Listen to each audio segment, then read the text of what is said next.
Voilà des jeunes femmes qui ne rechignent pas à la tâche. Mais que font-elles? Ce sont des cribleuses de blé. Gustave Courbet figure ainsi une scène de la vie paysanne telle qu'il en voit dans sa campagne natale, à Ornans. Il prend d'ailleurs ses modèles parmi les membres de sa famille. Ainsi, au centre, la jeune femme qui passe le blé avec un grand crible n'est autre que sa sœur Zoé.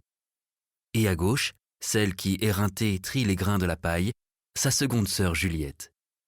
Quant au jeune garçon à droite, il serait le fils du peintre.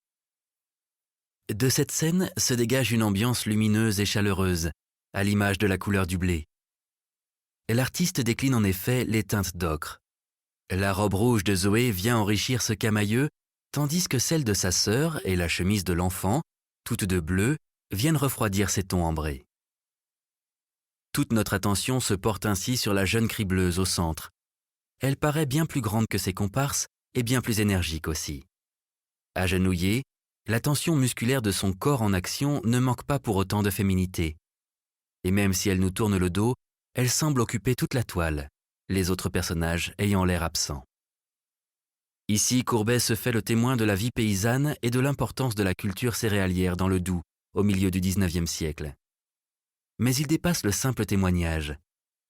Comme il peindrait une déesse ou un héros historique, il exalte la noblesse de cette tâche manuelle et rurale. Il magnifie en quelque sorte la routine, faisant comme souvent l'éloge des gens simples.